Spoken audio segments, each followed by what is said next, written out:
One of the most urgent tasks for our country is to decisively defeat the climate hysteria hoax. We are in the beginning of a mass extinction. The ability of CO2 to do the heavy work of creating a climate catastrophe is almost nil at this point.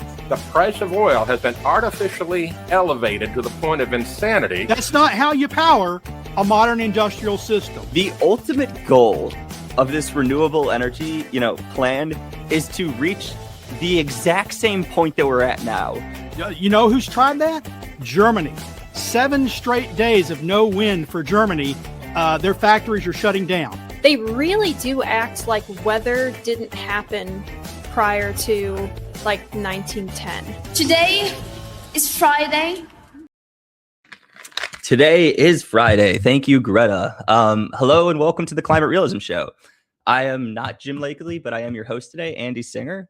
For those of you that have been around and watched this show over the years, you may remember me as the original host, probably the lesser host, but still the original host. So, it's triumphant to make my return to hosting this here program. So we're on episode 212 of the Climate Realism Show. And when we started for the first 50 or so episodes, I remember seeing the viewership numbers. It was like 8 people, 9 people, 10 people. And these days we're in the thousands of live viewers per episode. So I just want to say thank you to all of you who have joined today. And let's get moving with the show. But before we do, I have a few more people to thank. And that is our streaming partners, Heartland UK Europe, the CO2 Coalition, CFACT, Junk Science, and What's Up With That. Okay, joining the show today, we have the usual crew, Linnea Lueken. Linnea, how are you doing on this fine afternoon? I'm terrific. Thanks, Andy. Yeah, I'm feeling tremendous myself. And Anthony Watts. Anthony, how are you doing today? Well, I'm beyond tremendous. Beyond tremendous, like tremendous plus to the max. It's good to hear. All right. Well, we've got a number of. Oh, and Sterling Burnett will be joining us in about 15 or so minutes. He's on a radio program, but he'll be here soon. So let's get right to it and start with the crazy climate news of the week. Hit it, Silas. I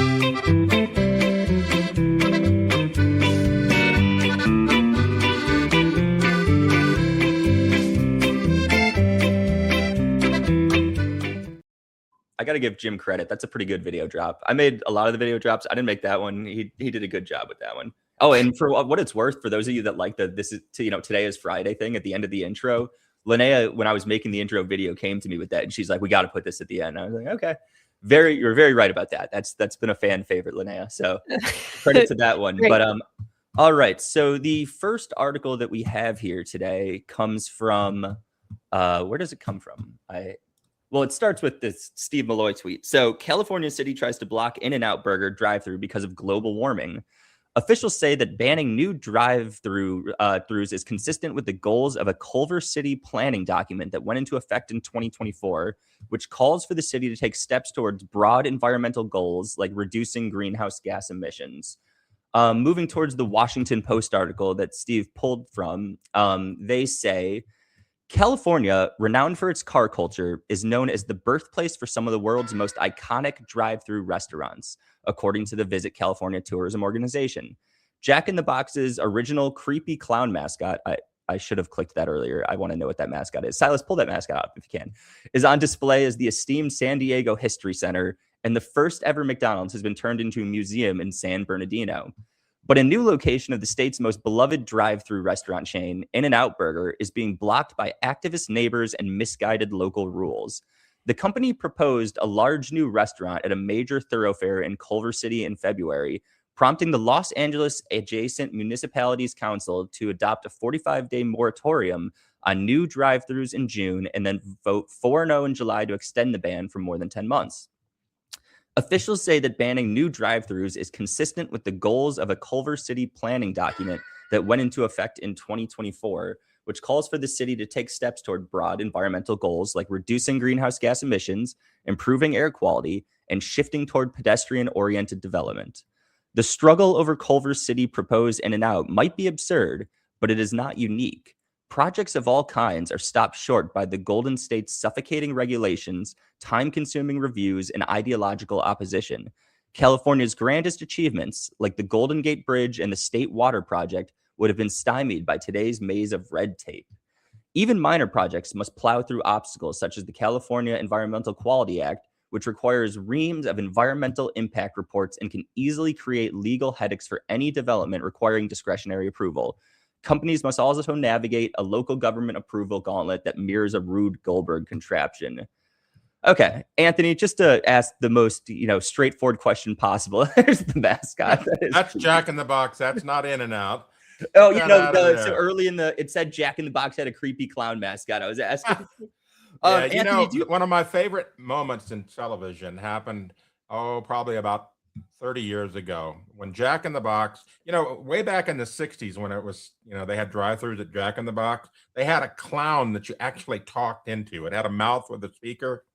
And so you go through the drive-thru and you had to order through this clown. And it was just disturbing, to say the least. Yeah. And so finally, the company people decided, you know what? Everyone tells us this clown is disturbing. Why don't we just get rid of it? So they had this TV commercial where they took one of those things off of the drive-thru and they set it out in this field. And the new guy, which you saw with the big round head, got some dynamite plunger and blew it up Wile E. Coyote style. It was fantastic.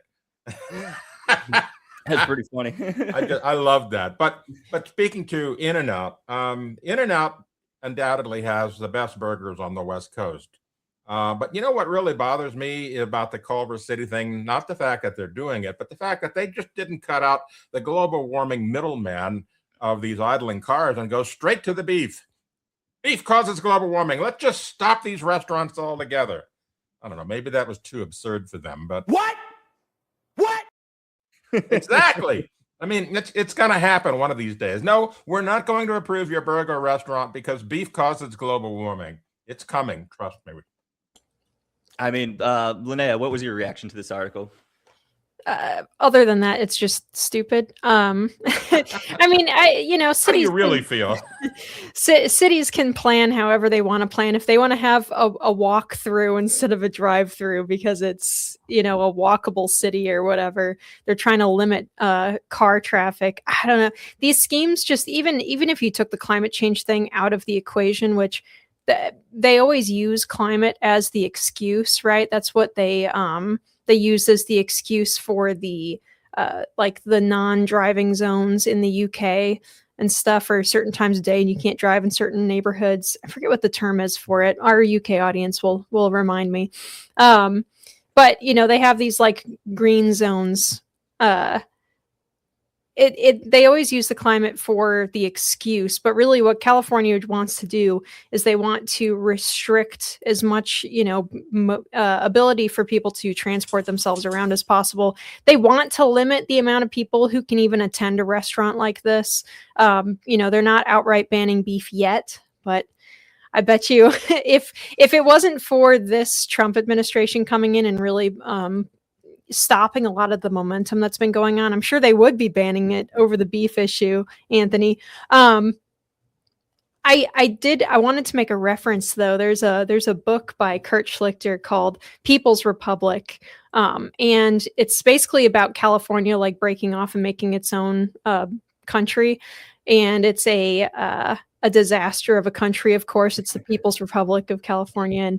And one of the things that they have in the People's Republic of California is the restaurants and stuff aren't allowed. Yeah, it's that already. Restaurants and stuff aren't allowed to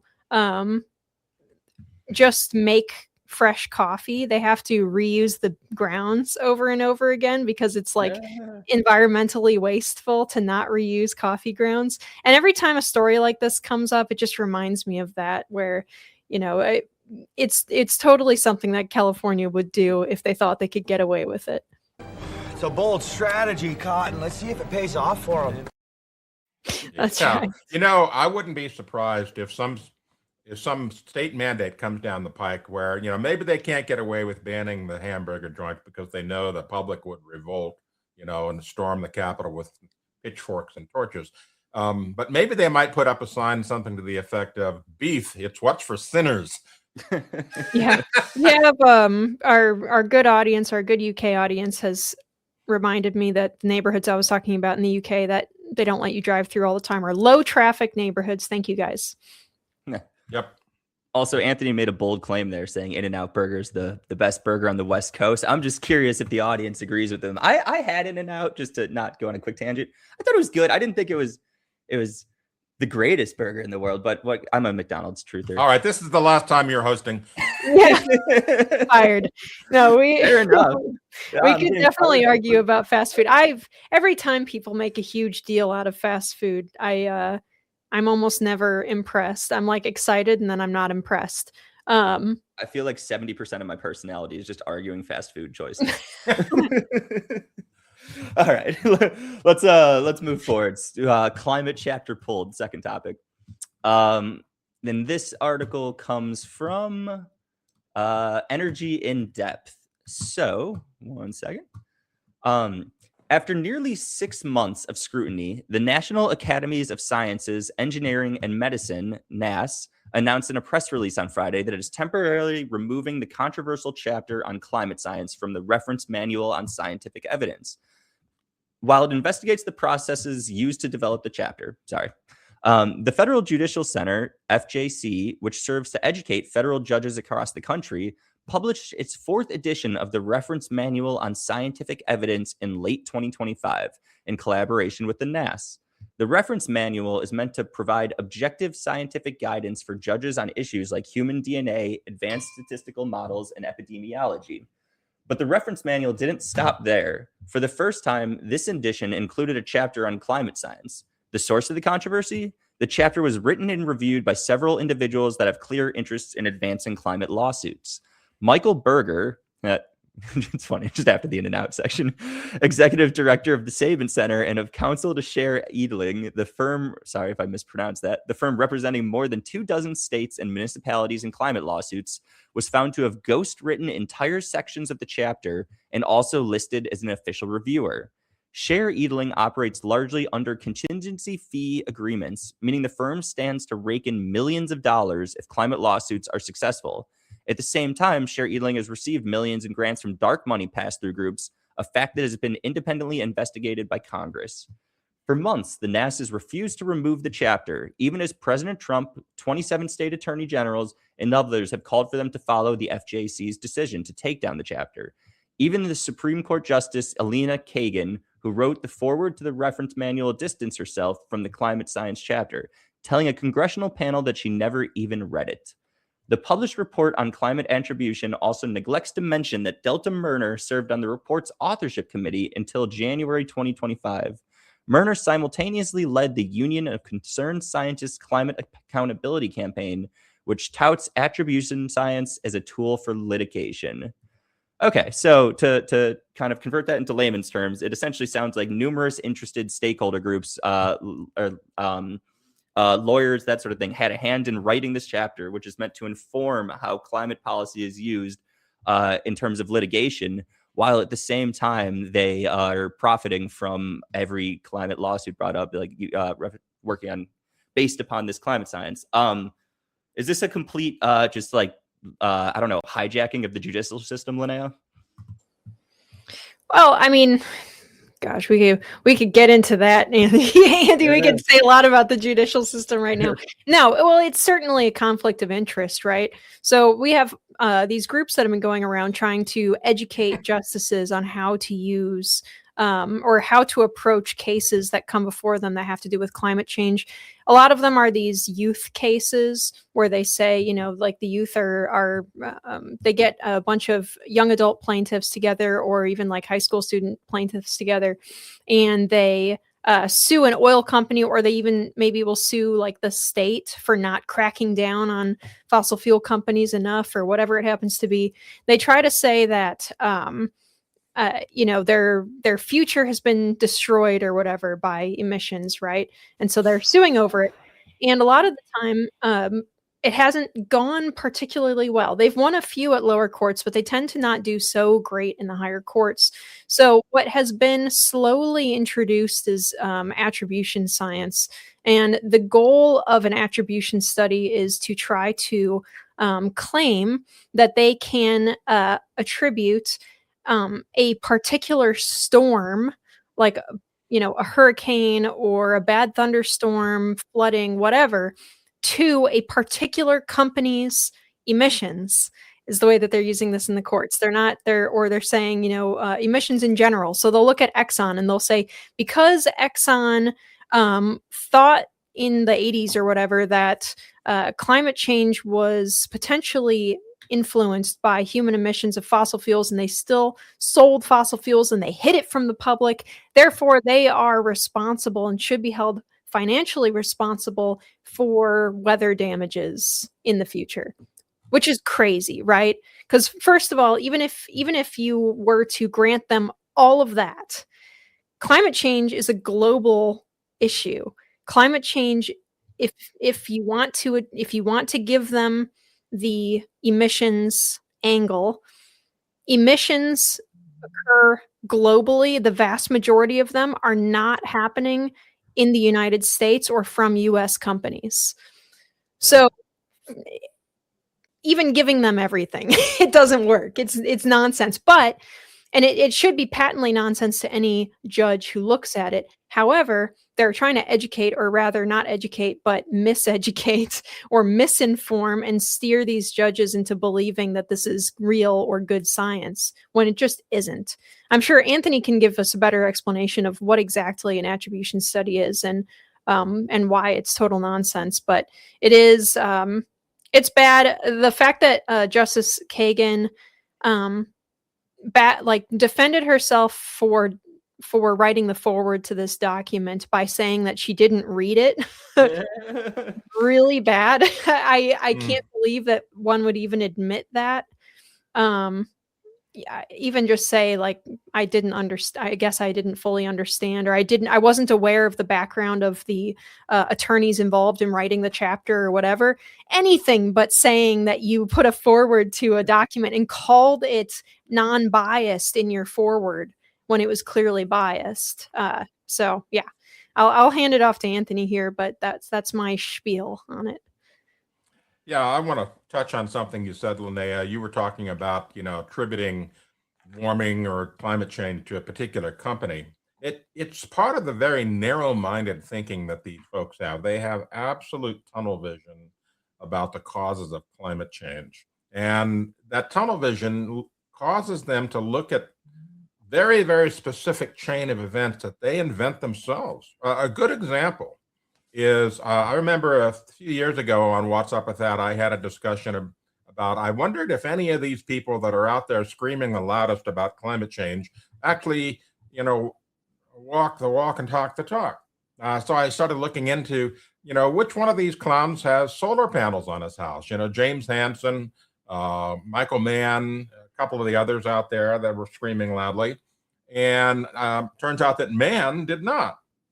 And he says, well, that doesn't matter because I'm buying carbon credits with my electricity company, to offset.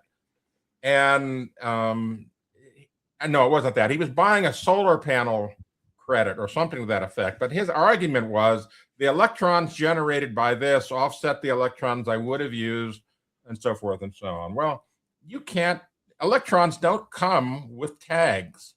You can't determine whether an electron has been generated by solar, by coal, by nuclear power, by a windmill, or, one of these fools that goes to these shows and they ride a bike to keep their booth running. You just don't know where it's coming from. And so their whole mindset is just extremely narrow. And thinking outside of the box in the broader scope globally, as Linnea points out, is really difficult, if not impossible for them. But as far as attribution studies go, they are turbo junk science. That's the way I would describe them. Because they are reactive, not predictive. So something happens, big hurricane hits someplace, right? First thing they do is, well, gosh, it must have been caused by climate change. Let's find out. And then they throw it into a computer model or whatever, matrix, and then they output all these probabilities from it. And of course, the probabilities are already tuned towards, climate change is going to make hurricanes way worse. Climate change is going to make fires worse, et cetera, et cetera. So the outcome is completely not anything no one would not expect. It's just basically exactly what they're thinking, because they're tuning these models with their own tunnel vision, and you get this turbo junk science, and it's all about capturing headlines. It's not about science. It's not about truth. It's just capturing the headline. And so these gullible reporters, people like at the Associated Press, Seth Borenstein, and I really dislike this guy because he's not just got tunnel vision, he's got tube vision. He's just straight and narrow, on everything causes climate change. Oh, it's from a scientist? Let's publish it right now. That's exactly how he is. He published something earlier this week along those lines. So, yeah, attribution studies are turbo junk science. Yeah. And I mean, just like looking at this on its face, is the disclosure of like a connection to any of this climate litigation enough to actually, solve any potential bias, or is it just a complete like waste? What do you mean? Just disclosing that they're So, all like, interested essentially, parties that are writing? If they disclose that they have ties to any of like groups that are litigating based upon this climate chapter, does that disclosure in any way solve the issue of the inherent bias that they have by being connected with that, or is it No? If the National Academies are still pushing this document that's written by interested parties, then no, it's not. It doesn't fix the bias because you admit that you're biased. You're still biased. You're just admitting it now. So no, I don't know exactly what the regular standards are. I'm sure that nowadays standards have slackened quite a bit in the judicial system in this area, especially as everything has slacked everywhere. So I'm not surprised that things are this bad. But I would hope that the Supreme Court, now that they're almost certainly fully vetted on all of this, wouldn't be swayed by this document at this point, especially not that particular chapter. Whether or not it remains out of the official document that's circulated among judges, I don't know. I think that the National Academies have really done themselves and their credibility in on this, and they're still pushing attribution. And I wanted to read, just because attribution science is a little bit tricky, but there's a statistician, Dr. William Briggs, who has a quote about it, or like a description of how attribution studies work roughly, that I've quoted a lot on climaterealism.com because I like it so much, because it's succinct, and I wonder if we have time, I'll read it really quick here. He says, all attribution studies work around the same basic theme, a model of the climate as it does not exist, but which is claimed to represent what the climate would look like had mankind not interfered with it, is run many times. The outputs from these runs is examined for some bad or extreme event, such as higher temperatures or increased numbers of hurricanes making landfall, or rainfall exceeding some amount. The frequency with which these bad events occur in the model is noted. Next, a model of the climate as it is said to now exist is run many times. This model represents global warming. The frequencies from the same bad events in the model are again noted. The frequencies between the models are compared. If the model of the current climate has a greater frequency of the bad event than the imaginary or counterfactual climate, the event is said to have been caused by global warming in whole or in part. And that's how you get those articles again and again and again. This is almost all you get now from the mainstream media when it comes to saying like climate change made XYZ hurricane or whatever. You will see the Associated Press is terrible about this. This is what Anthony is talking about with Seth Borenstein.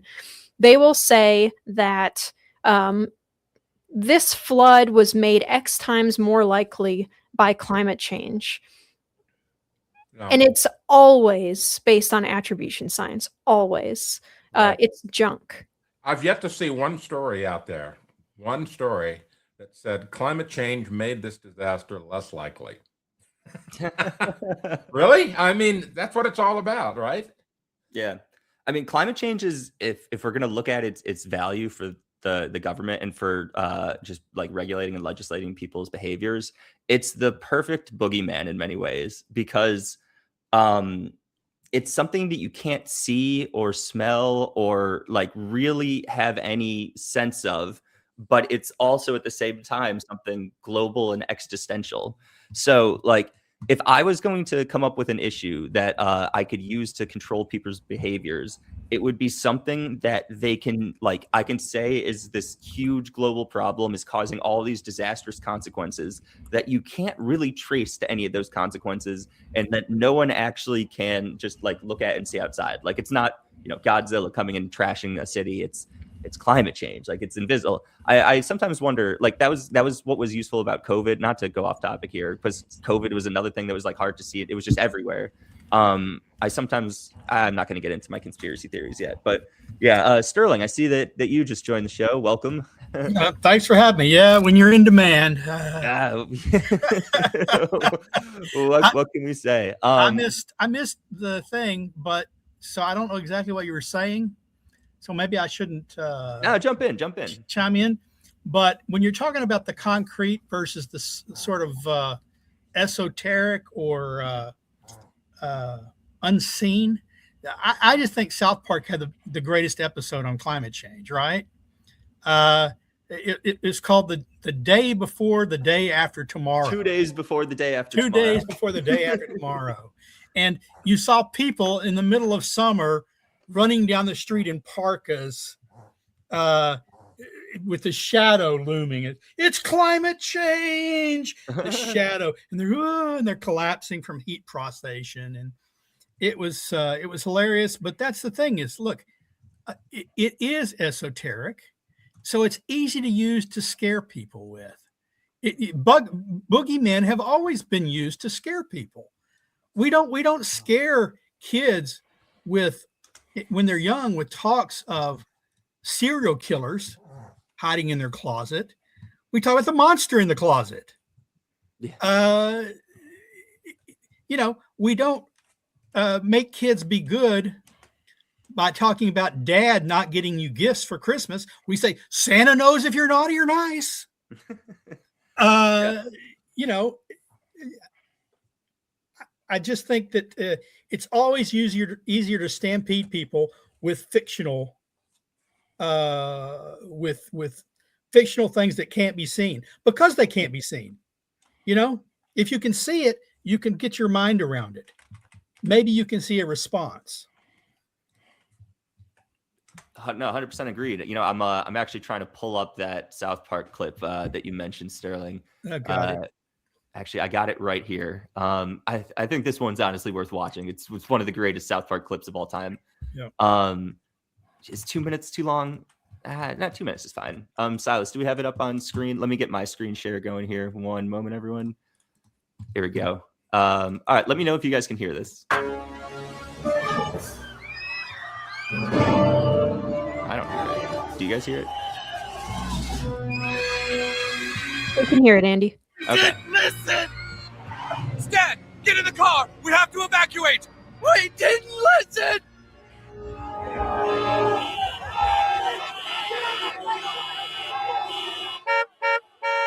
Come on! It's useless. This traffic isn't moving. Dad, isn't it possible the flood wasn't caused by global warming? I mean, the water was held back by a giant beaver dam after all. No, Stan, I'm afraid us adults just let you children down. We didn't take care of our Earth, and now you've inherited our problems. We didn't listen! We didn't listen!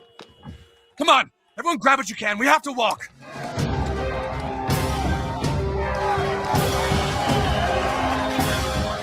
Oh, Jesus! Here it comes! Global warming!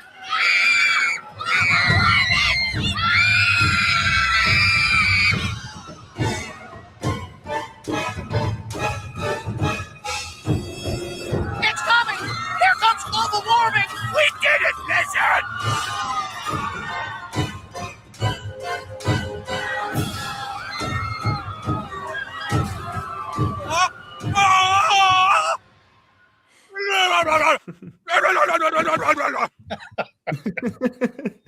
Come on, hurry! Yeah, I love how he opens his eyes at the very end. It's right behind us! All right, that's probably enough. Yeah, okay. Yeah, that is one of the best South Park episodes of all time. At the very end of it, they do a whole speech about how like you have to take fault for stuff, and people just go, no, it was global warming. But I loved it when they do the testimony. The scientist comes in, he goes, "Yes, it's going to be here 2 days before the day after tomorrow." Oh my God, that's today. Yeah. And then I think they go like, duh, duh, duh. Anthony, I see you posted a picture in here. 1 second. I'll pull it up for everyone. Yeah. I finally found the perfect climate model, the one that's always accurate. Here it is. That's the wheel of climate, and it's always accurate. See, told you. Yeah. I mean, that's attribution science right there in a nutshell. Our audience is clamoring for the ad read. I noticed that. So, audience, I have been watching the comments and seeing that you all have been calling for it. I wasn't nervous to host the show. I was nervous to match Linnea and Jim's quality for transitioning to the ad read. I haven't yet come up with my transition, so we're going to delay it for a little while, but it's coming. Don't you worry. We know how much you all love our ad reads. So I was late getting on. Have we covered all the topics? No, so we covered the drive-through climate ban. If you want to comment on that in any way, go for it. Hop in. No. I'm not going to drag us backwards. Let's move forward. Okay, so yeah, let's move on to the next topic, which is solar-related fires rise in Britain. Not just Britain. You're right. I made the sidebar Britain, but yeah, it's everywhere. Okay, so this comes from What's Up With That? More than 200 homes damaged by solar panel fires in the last year. Let me pull up my section. Okay. Safety concerns mount as increasing numbers of homes have devices installed. Faulty solar panels triggered 212 rooftop fires last year, new figures show, raising concerns about the technology's expansion across the UK. A leading insurer has found that fires involving solar panels were up 37% in 2025, damaging 102 homes as well as other hospitals, schools, and retailers. QBE, the commercial property insurer behind the research, found that fires were most often caused by faulty installations with substandard fittings and poor connections. Adrian Simmons, the risk manager at QBE, also warned that the rate of fires was rising at more than double the rate of installations. Solar panel installations rose by 52% between 2022 and 2025, compared with an increase of 133% in solar panel fires over the same 3-year period. Poor cabling and connectors are the leading cause, with fires often spreading to the wider buildings, said Mr. Simmons. It is clear installation quality and fire safety are not keeping pace with the speed of deployment. Safe solar panel installation and maintenance are essential to reducing the number of fires. The findings raise fresh concerns over Ed Miliband's rapid net zero expansion in recent years as the former energy secretary pushed for a 4-fold increase in solar output by 2035. Okay, so Sterling, is this essentially saying that subsidies behind solar power are leading towards an increase in the amount of solar-related accidents because there's a greater supply than there is competent people to set all this new technology up? It's just look, government requirements. It's not just subsidies. It's just them mandating. You got to use this. That's all you can have. If you want power, you got to have this. And none of them talking about the dangers of batteries on the side. They're just talking about the solar panels. But look, with any technology, you have to have competent people who work on it, who install it, and good equipment. They talked about not just the workers, the shoddy work, but also the wiring and stuff that's not up to code. So in the end, they have gotten out over their skis. They're pushing something that it's like, let's say electric vehicles. You can push electric vehicles all you want. Most mechanics can't do the work that's necessary on electric vehicles. So what do you do when it breaks down? Oh, you take it to your electric vehicle shop, the dealer who can charge you a lot, but also who has a backlog of months and months and months because there aren't enough people qualified to work on electric vehicles for the electric vehicle push. Same thing there, except that a lot of times when you work, it doesn't burn your house down when it's not done bad for, look, a plumber might do a bad plumbing job on my house, but there's lots of plumbers and I can get a new one in, it could flood my house. It's not burning my house down. Yeah, but any electrical work could. Well, any That's electrical for sure. work, but you have qualified electricians that you get. The point is, what are the qualifications for these people installing? Oh, they had 3 weeks training at the solar site. They used to be pump jack operators, because that's what they say. Oh, all the jobs you lose in oil and gas, it'll just automatically transfer over to wind and solar installations. Like that, those skills are almost the same thing. You don't want to see the electrical work we do on the rig.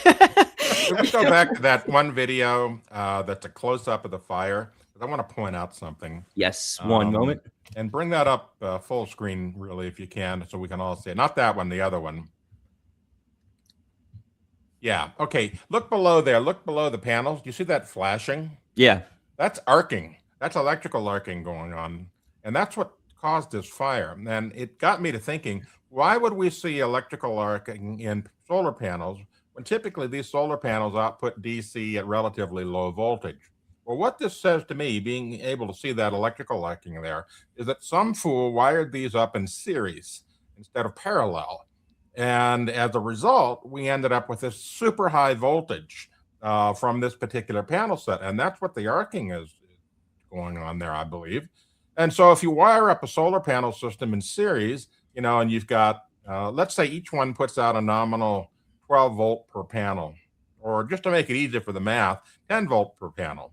And then you look at all those panels they've got there, and you might end up with, 400 volts or more, if you wired these things in series. And so it's very easy for something to get into that, water or whatever, and cause a short, and then you get your arcing, and then you get your fire and so forth. And so it speaks to what Sterling was saying, is you need trained people to put these things together. The other one looked like some kind of an amateurish build because it was done on wood. I don't know if you noticed that or not. The other video showed a wood structure, and the wood structure is what was burning. But the other thing is that the panels were dipping like this. I don't know if it was from the heat of the fire or whether, there's wood under there. You can see the wood over along the side. There it is, right there. Wood. Oh, yeah. Who builds on wood except for some amateur at home, Are you saying that the person that set this up? Everybody knows you never go full retard. Sorry. In the end, none of this would have happened if government wasn't pushing this, right? Government is responsible because government tells you we need this. It tells you it's safe. It tells you it's cheap. It tells you it's reliable. And then you rely on what the government says and your house burns down. Yep. I mean, that. You fellas been doing a bit of boozing, have you? Sucking back on. Not today. Lois isn't on today's show, but we promise next time she is. That was a great episode. Linnea, did you have any reaction to seeing these videos or this story in general? No, just that sloppy work kills people. So be careful what contractors you get. If you do want to get like off-grid solar and stuff done, be very careful about your contractors. Don't use the guys who are parked outside of a Costco trying to sell it to you. Try to find a good reputable person, and don't try to do the structure yourself, I suppose, unless you're gonna weld it. Yeah. And when you're looking for these like reputable just people that you can trust, you want people in both your financials as well as installing your solar panels to have the utmost integrity and have the proper intentions for your money. And that's why here at the Climate Realism Show, we recommend advisor metals. I'm doing my best to fill in for Linnea and Jim. We should just rename this thing the Segway Show. The Segway Show. So I'm actually in talks right now to get a second sponsor on the show. So we're gonna have Segways left and right soon, people. But all right. So normally I want to talk about something else today with regards to advisor metals, and that's just what effect like inflation has on the value of your money and how you can safeguard yourself against it. So U.S. economic policy has always been that 3% inflation every year is like a healthy amount for the economy. Now, that is a statement that I disagree with, but if we're going to operate in that way, and inflation's been higher than 3% lately, essentially, if you're just sitting on your money as cash, it's losing its value by 3% every year. Now, as that increases, 3% on 3% on that 3%, it grows. So those that have their money in assets, such as, precious metals, the value of those assets will rise with inflation, preserving the value of your money. If you don't have your money in assets like this, the value of your money, your purchasing power, is actually going to decrease year after year. And I did all the math on this. I don't have the numbers in front of me. That's my bad. But it's something after about 20 years, the purchasing power of your money is like 60% of what it was. So you're essentially losing half the value of what you have.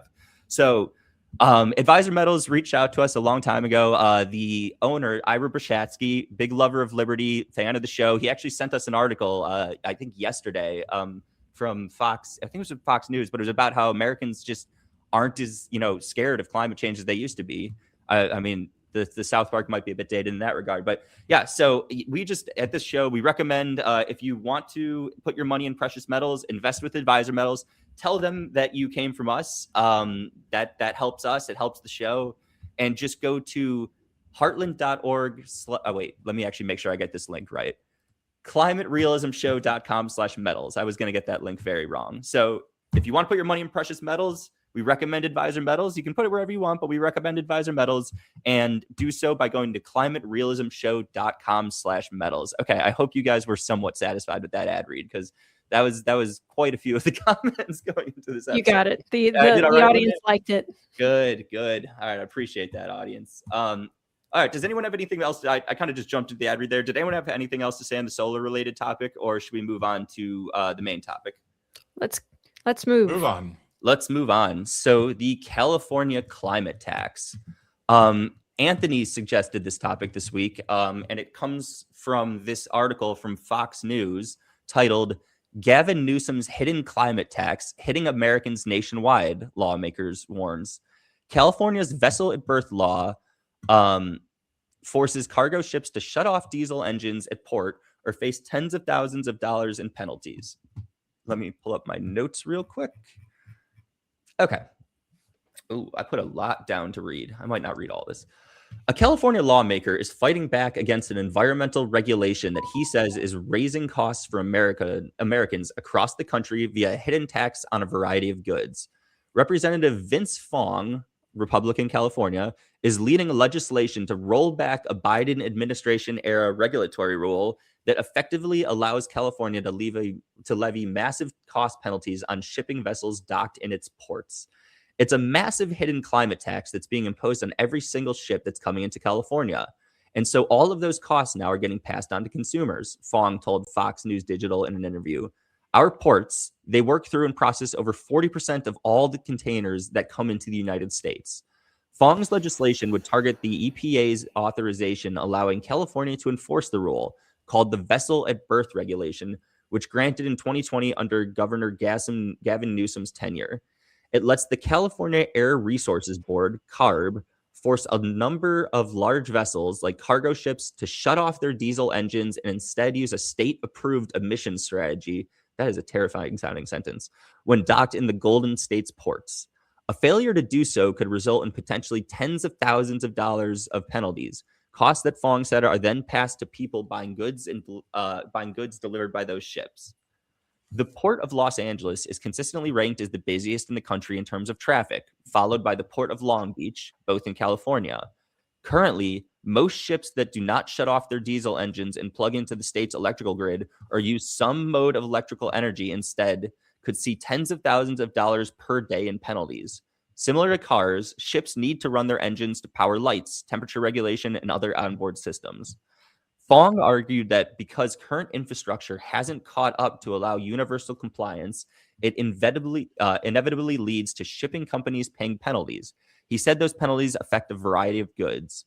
When you order something on Amazon, when a small business is buying product to put products on their shelves, when grocery stores are trying to get products into the stores, when you're trying to buy gasoline, all of those things come through either the port or it comes through some type of mechanism through a ship, he said. And so when you add additional costs onto our transportation system and our shipping network, those costs ripple throughout the entire supply chain. You have shipping companies that have paid hundreds of millions of dollars in penalties. If you aggregate it all and all this goes on, this could ripple throughout the United States, Fong said. You have other states now that are looking at California and say, well, if they're going to do it, we might do it too. So this could grow exponentially. And then from the CARB fact sheet, essentially, they say, this is their assessment. They say that the cost of this proposed regulation is $2.23 billion, but they say that the amount of health effects it's going to save people from is worth $2.32 billion. Someone has music playing? I don't hear music. Apologies if it was me. Okay, so essentially, just to kind of describe what this means. So right now, if a ship is not in port, well, not right now, like normally they would just leave their diesel engines on and use that to power like all the internals of the ship, everything you need just to, you know, keep things moving, not literally moving, but so this requires that ships essentially hook up to a power source coming from land. Now, the thing is, and they admit this inside of their, they admit this, that the cost of retrofitting both ports and ships to be able to use this technology is incredibly high. It's not a quick retrofit. So you have these old ships that need to be just like completely, the way that they hook up has to be changed. They got to be able to accept this incoming power. You have these ports that don't just have like the power lines capable to just plug into, they've got to set all this up. So there's just like the cost of not following the regulations in case the ship isn't ready, the cost of following the regulations, it's all high and it's all being passed on to consumers. Anthony, you passed this article to me. Do you like, do you suspect that the health impacts that they're stating that this could have are even close to what they're saying that it are, or is this just an excuse to regulate? It's just another excuse to regulate and grift. You know, they see an opportunity here to get some cash for something that doesn't make any difference in the world whatsoever. I mean, the amount of emissions that comes out from an idling diesel engine at port for, you know, maybe the 24 to 36 hours that it's there, because they don't sit these ships at ports for days or weeks. They're all about quick turnaround. Get there, unload, get out. That's what they do. And the idling that goes on there is a fraction of the total emissions that occurs as the ship crosses any one of the great oceans. So it's just an absolute grift. That's all I can say about it. They saw an opportunity. They have this bad science that's advising them, you know, or maybe no science advising them at all. They just think, you know, emissions bad, ship at port, let's tax it. You know, I think it was Reagan who said, if it moves, tax it, in that famous statement, you know, they talked about. And this is just one of those cases. They found a way that they could levy a tax and bolster their economy. And, you know, and the state of California is deep in the red with their economy.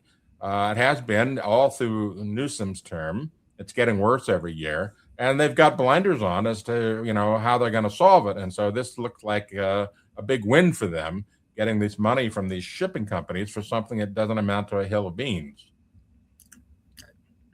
Unless Linnea wants to weigh in, I'll weigh in. Yeah, I was just going to say, I was under the impression that we were discovering that, you know, the particulate pollution from burning bunker fuel and like diesel, marine diesel, was good for the environment, actually, because it reduces warming by blocking the sun. Because I thought we were going to waste all this money spraying particulates into the atmosphere off of California to like test geoengineering for reducing sunlight energy getting to the ocean's surface. This seems to be going in completely the wrong direction.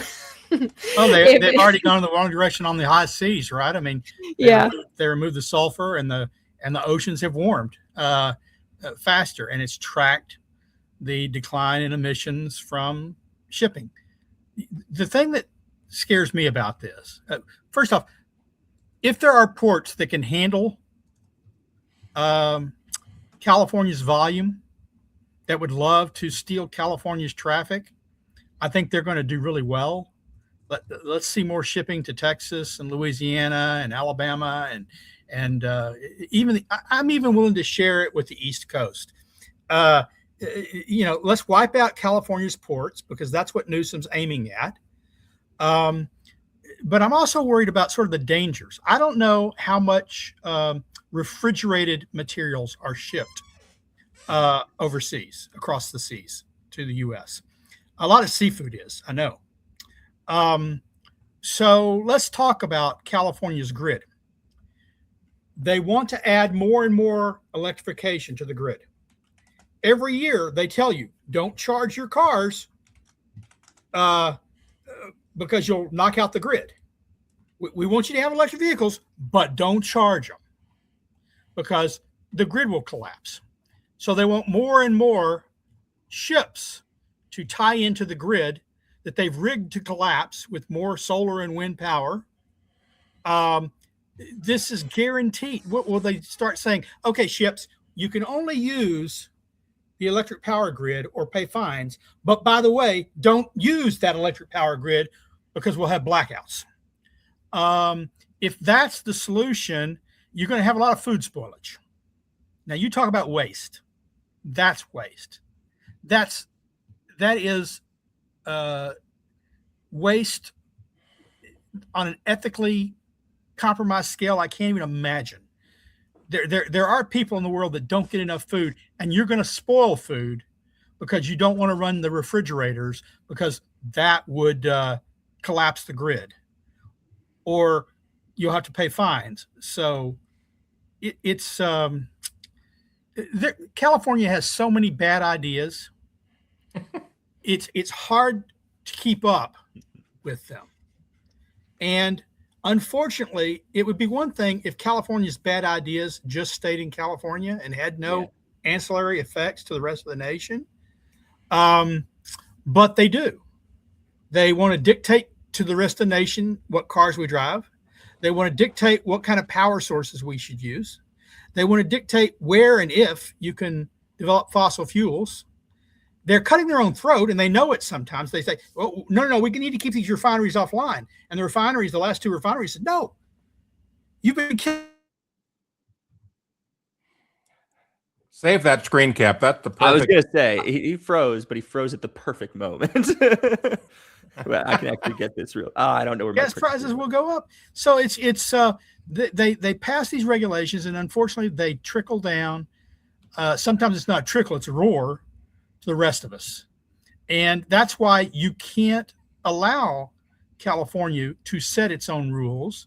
It's interstate commerce, and Congress alone should set those rules. Why? Because that's what it says in the Constitution of the United States. How dare you? Yeah. This whole thing reminds me of a Dr. Seuss book. And it boils down to, would you, could you tax a boat? Yes, they could.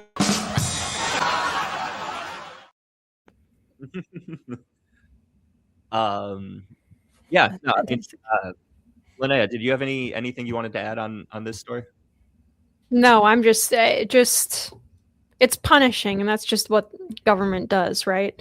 The point is they know that the ships, because they're going to fine the ships for food waste or for not delivering on their deliveries or something if they were to lose power, if the grid was to go down. So they're going to wait until the ships have no choice but to fire up the diesels, and then they're going to fine them for firing up the diesels. It's just evil. But that's and therein is the grift that Anthony talked about. You force them to have to pay fines. So when a state regulates ports handling a large share of national imports, should that rule be evaluated as national economic policy? Because I mean, they'd already said California controls 40% of the imports, I believe, into the United States. It's not a matter of national economic policy. It's a matter of interstate commerce. The stuff that comes into California doesn't stay in California. Yeah, it goes across the nation. As soon as it crosses the border, it's interstate commerce. If it was intended to cross the border, it's interstate commerce. The Constitution says California doesn't get to dictate interstate commerce. Only the Congress of the United States does. So it's not California's right to do this. Yep. Should Congress be able to reverse an EPA authorization through the Congressional Review Act?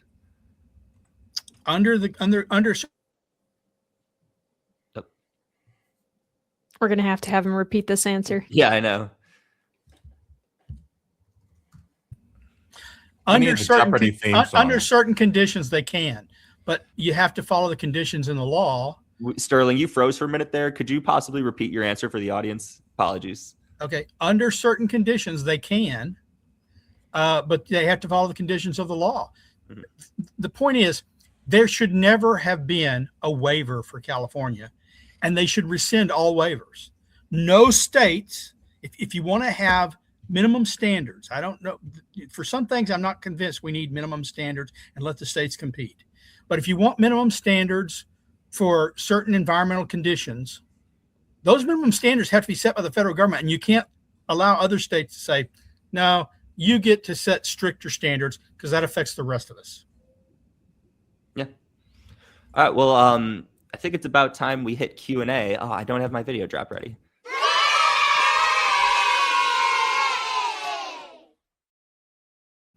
I just know that Linnea loves that video drop so much, so I had to, get it in there for her. Audience, we have a good bit of time for questions today. So we've already recorded, I think, 16 of yours, but leave any more that you guys have in the chat, and we'll have time to cover a good bit today. So Linnea, take it away. All right, hang on.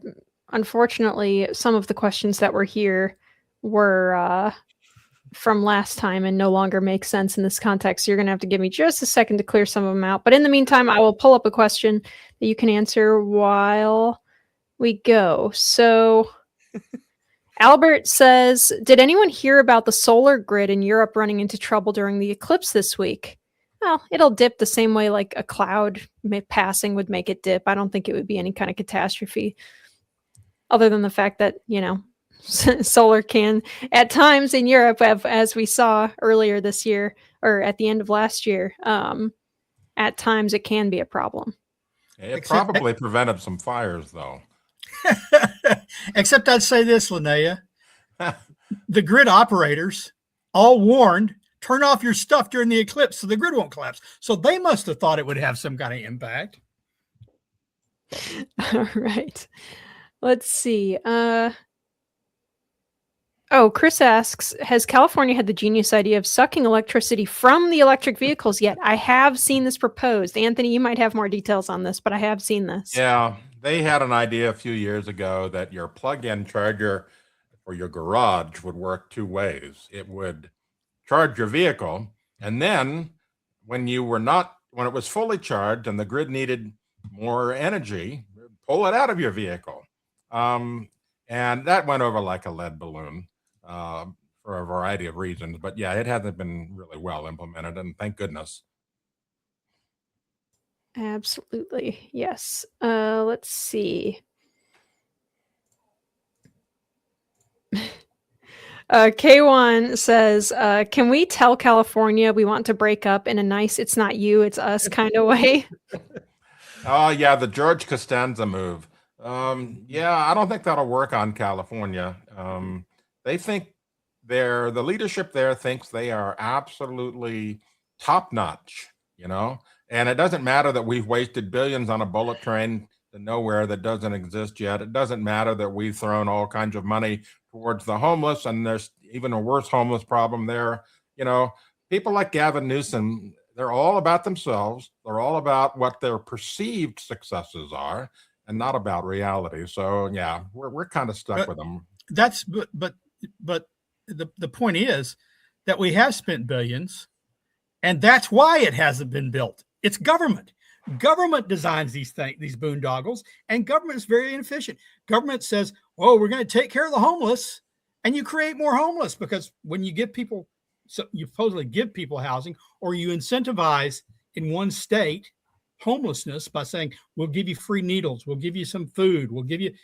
You get a lot more homeless moving there. It's like, well, I'd rather live there than the desert of Arizona.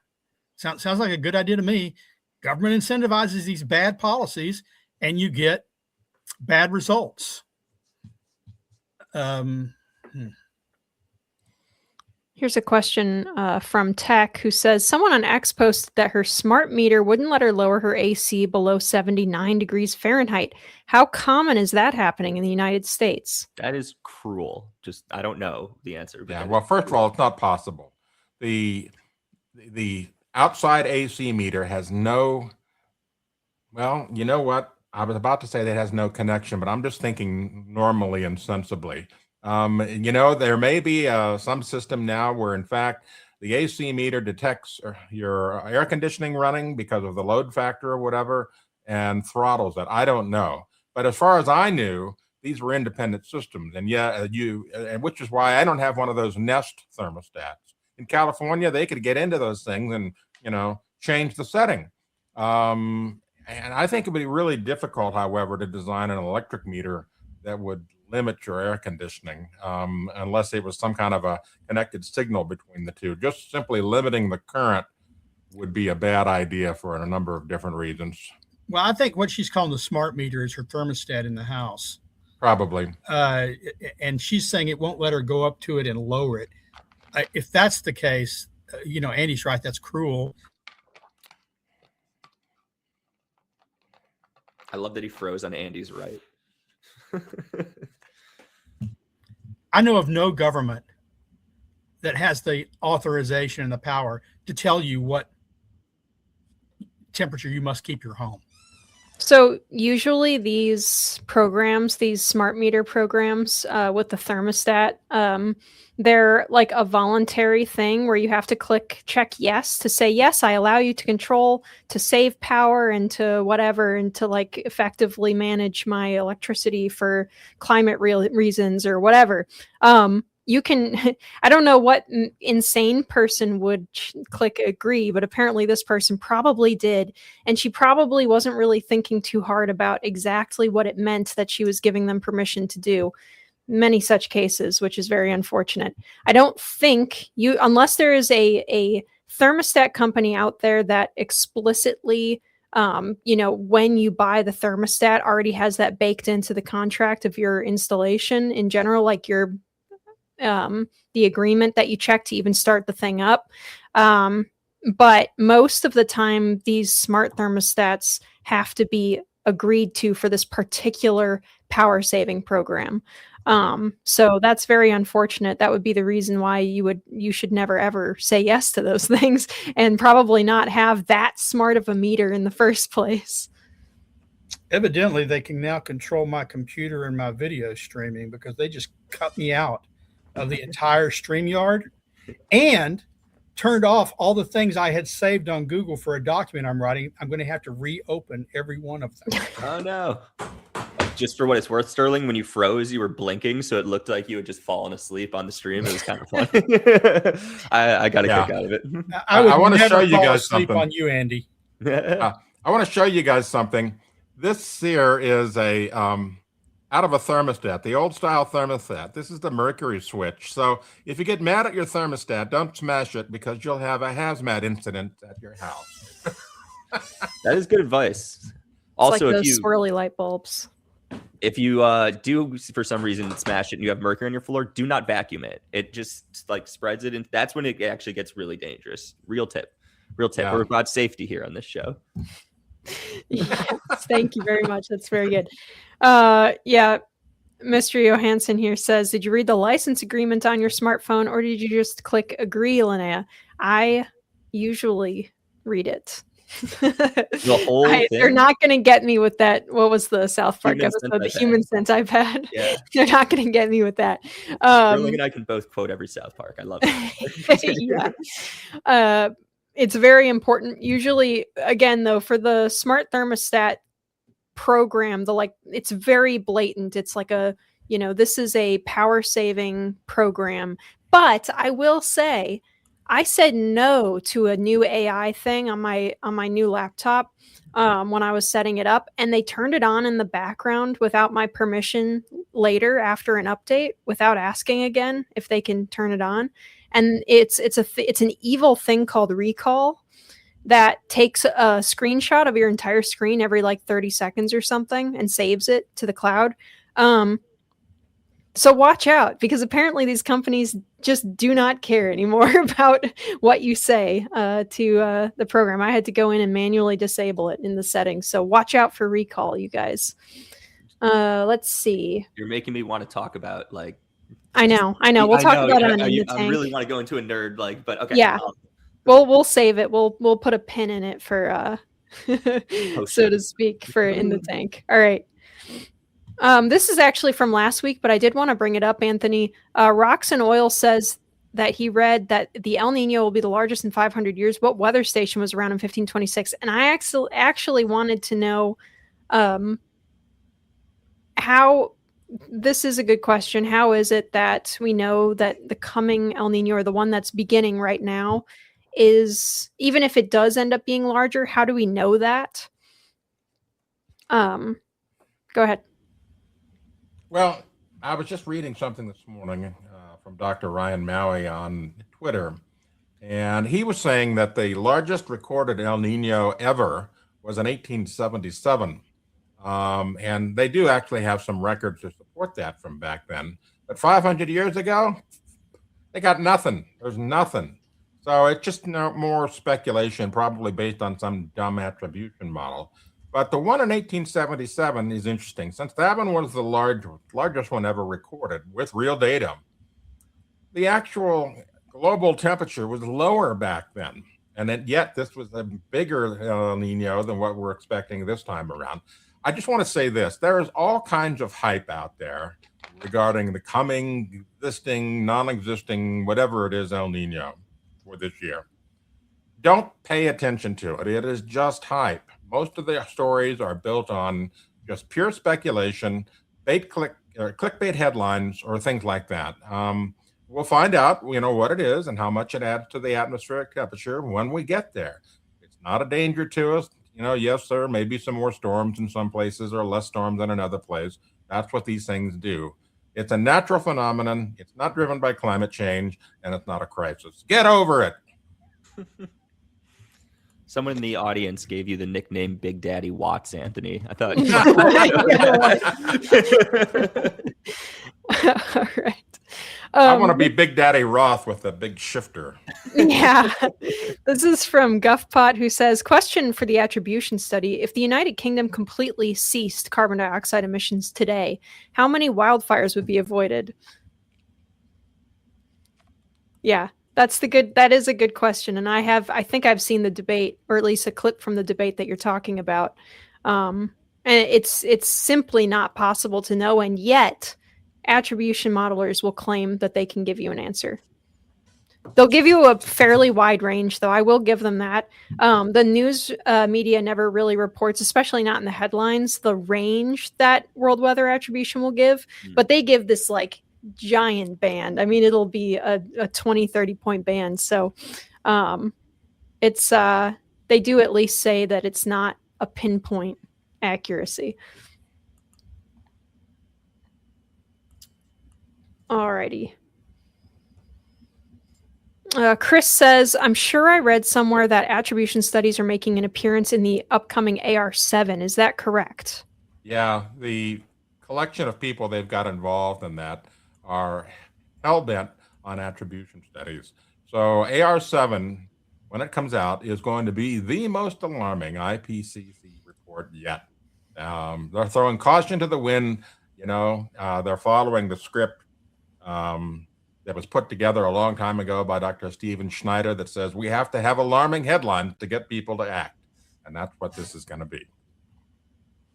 Yeah, it's just I'm arguing with them through you, Anthony. It hasn't been working for them, though. Like if I was if I agreed with them, if I was on their side and I wanted to push climate action stuff, it's pretty obvious at this point, after at least 2 decades, if not 4 decades of, the sky is falling, that it's had basically no effect, especially after COVID. They just had new polling again talking about, how many voters or whatever care about climate change. And the percentage dropped again. People are again ranking climate change dead last out of 14 topics. Dead last. No, you're giving. This is the point in the show where we play for us. We are the champion. Yeah. Because, right? I like it. Next week I'll have it. Oh, Sterling froze again. Oh no. When he was about to disagree with me. He's Mr. Freeze. No, I know Linnea said 14 topics. That was CNN. CNN was wrong. It was below 16 topics because they combined the top 3 topics into one topic. Oh, They said it's even worse. Yeah. No, they combined 3 economic topics into one, counted as one, and they said, oh, it's climbed up to 14. Well, 14 from 16, so much better. Less than 3%. I wrote about that in my op-ed that ran American Thinker today.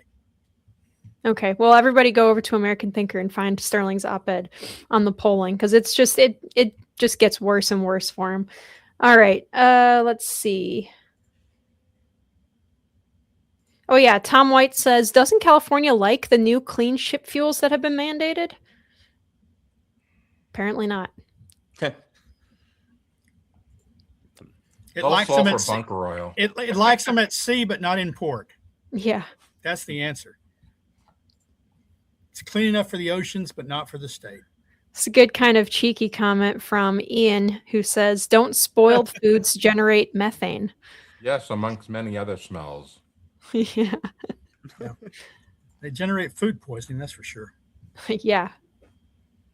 And Chris asks, don't they have some crazy rules about diesel trucks entering the state? Indeed, they do. You have to go and through like a checkpoint, and they do an emissions check. So that's fun if you're driving like a 18-wheeler or whatever. What? How do they do these emissions checks? Do they just like hook up to the exhaust pipe? Have you never lived in a state that had to do emissions checks, Andy? No, Doesn't Illinois do them? No, okay, I did. I forgot about those. Yeah, those are. Yeah, you drive into the tunnel and they put a meter at your tailpipe, I think. Okay. I've never actually watched them do it. I used to have to do it because Colorado wanted it. All I know is if they rejected my load, I would just dump the load right there and say, okay, you get it somewhere. Yeah. All righty. Oh, this is a good question. Sterling, I don't know if we have this. Riss Reed says, do we have a cost of Illinois' Climate and Equitable Jobs Act? Do we know? I'm not aware of any economic analysis of that at this time. All right. We will get it to you. Maybe that'll be next week's topic because Heartland is in Illinois. So we'll get to see the effect of that for sure. All right. Anthony might know the answer to this question. Wheelman asks, what is the charge-discharge efficiency loss of a lithium-ion battery? Off the top of my head, I don't know. That's a question I'd have to look up, and so I'm going to have to pass. All right. Maybe somebody in the audience knows. Jay Wester. By the way, what I just did is what science should be doing. For a lot of these guys that are out there in the climate change scientist realm, instead of just simply speculating, it's okay to say, I don't know. But they won't do that because they've got the ear of the press, so they speculate instead. Just like I did with the economic cost question before that. I'm not aware of any economic study of the Illinois law, and so I have no answer. All right. Jay Wester says, how much did the mainstream media cover that France covered the fact that France now have arrested 420 people for arson related to the wildfires? That's news to me. There you go. I've seen very little coverage of that. Now, to be fair, I don't watch a lot of French news. I don't watch a lot of European news, so I can't say whether they're covering more over there than they are here. But I have seen some social media sites, some websites that have mentioned it. I think Breitbart covered it, but I haven't, CBS, ABC, NBC, CNN. I haven't seen a story on it there. No, they don't follow up on this kind of thing. Well, they're not following up on the fact that Antarctica is the coldest it's been in more than a decade, that Greenland is adding ice during the middle of summer, that Russia is setting records in the West for cold for the dates, that in some places in Russia, it's below freezing, despite the fact that Russia is still in summer. We're in the same hemisphere here, folks, and yet they have frost and snow falling and it's freezing. I don't see any coverage of that. That Eastern Europe is wet as opposed to dry. I haven't seen any coverage of that. I wanted to be sure that that number of 420 was real, so I looked it up. And it turns out the BBC, which is not the most reliable of sources, but in this case, they probably are. They're mentioned in this article. Yes, 420 people arrested. So the obvious answer is that climate change drove these people to start fires. To insanity. Yeah, they were feeling lonely and desperate, and they started a fire to get attention. Oh man, I can't believe we forgot to add that to crazy climate news today. I forgot. I should have mentioned it. Yeah, PBS ran a story. It was in the conversation. I'll just tell the audience now. PBS ran a story saying that climate change is what's causing the loneliness epidemic, or at least greatly contributing to it and exacerbating it. So that's pretty fun. If you guys want to read my reaction to that, go over to climaterealism.com. I've got a piece up on that went up today, I think. Alrighty. I sent you the link to this story, Silas, if we just want to show it on screen for a second. It's actually pretty interesting. Oh yeah, the PBS one? Yeah. Yeah. Their argument is because sometimes they talked to some people who suffered from bad weather events in Appalachia, and they said that because sometimes it makes your power go down, so you can't talk to people as easily over, or bad weather sometimes makes your power to go down. So it's harder for you to talk to people or to even reach emergency services. That's evidence that climate change is making the loneliness epidemic worse and making people more isolated, as well as the issue of, like, if it's too hot out, you just don't feel like going to a soccer game. That is an example they use. that is absolutely what it is. So yeah, climate change is making arsonists more active. We're all going to be underwater within 6 months.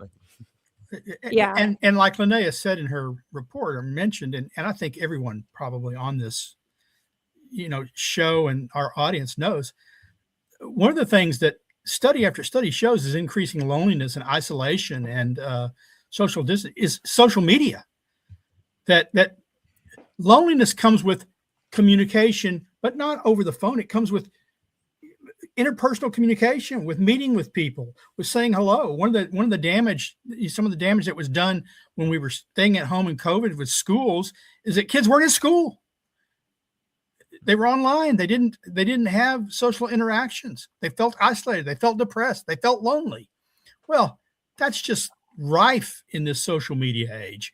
And so if you want to talk about what's making people feel isolated and lonely, it's actually being isolated by having all your communications and come through a computer screen, as opposed to actually doing what we did when we were kids, was just walk outside, walk down the street and play.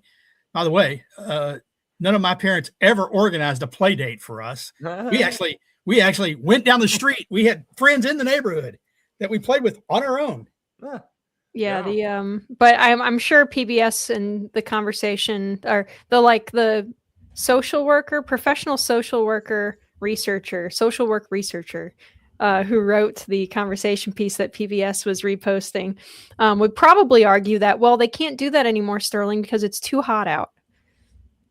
Not that you guys certainly in Texas weren't going outside in 110-degree weather or whatever in the summer.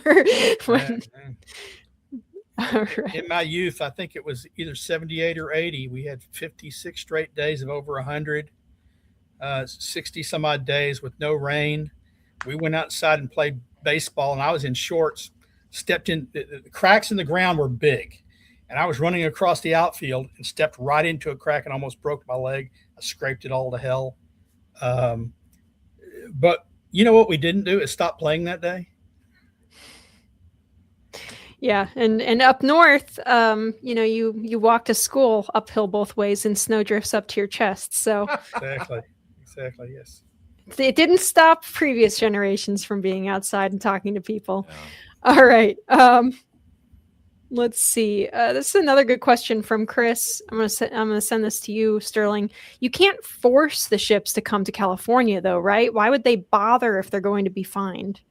Well, it's all about the economics. I mean, you got a shipload of products that you need to deliver to the United States. If you say, okay, well, we're going to take it to the port of New Orleans, for example, So you have to go down around South America in, terrible weather, or go through the Panama Canal, but if your ship doesn't fit, you have to go around I think that's Cape Horn down there. That's a graveyard of ships. It's going to cost you a whole boatload more, pardon the pun, of fuel. And so it's a balancing act. Okay, so let's say we have to pay $250,000 because we're running our ship at the dock to keep the electric on because they don't have any hookups, versus paying, $500,000 for all that bunker oil you're going to have to burn to go around the Cape and back up to New Orleans or whatever. Though I'll say, I wonder if it's true. That story had said that Los Angeles is the number one port and another one in California. I know during COVID, New York and some ports on the East Coast surpassed them because of various restrictions and things. And I don't know if Los Angeles has ever recovered, but Anthony's right. That's the reason why you go to California. Also, it's port space. Not every coastal area has shipping ports or shipping ports for specific types of freight or product delivery. So, and the federal government sets up, your inspections and things. Some ports have federal agencies that if you want to import a certain thing, it has to go through here because that's where the check is. All right. Remember, the whole system was set up at a time when California wasn't entirely crazy. Okay. Here's a question. Jerry Brown era. It's been a minute since I saw Walter in the chat. So hello, Walter. Walter asks, are the Chinese still selling us solar panels with kill switches? Isn't this a national security issue? I think the Trump administration has made some moves on Chinese sourced transformers and stuff. I don't know if you guys know more. Well, I'm not sure. Go ahead, Anthony. Yeah. There have been a number of cases reported where it was the controllers, not the solar panels, that had the kill switches, because the solar panels are generally pretty dumb. They basically just output DC voltage, and then they're all networked together, hopefully in parallel, not series, to go to the controller to provide power. But the controllers have the intelligence, and that's where the kill switches were. But yeah, it's amazing how often the Chinese have been putting stealth, spy technology, and kill switches into things. It seems like we keep finding them every day. I saw a story just the other day about some drones, some ship drones, boats that go out and do things. They were in the UK where they discovered these things were pinging back to China, their location, because they embedded it in a chip that, was part of the controller system. The Chinese are hell-bent on taking over the world. It's just that simple.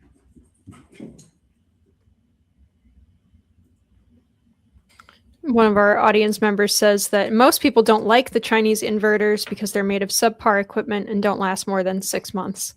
Yeah, a lot of that. As we say, Chinesium. You have to watch out. Okay.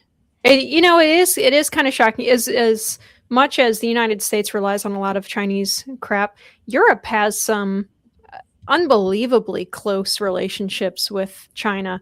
It was read last year. I think Switzerland was making a new trade deal or something with China that just gives China like everything. It was.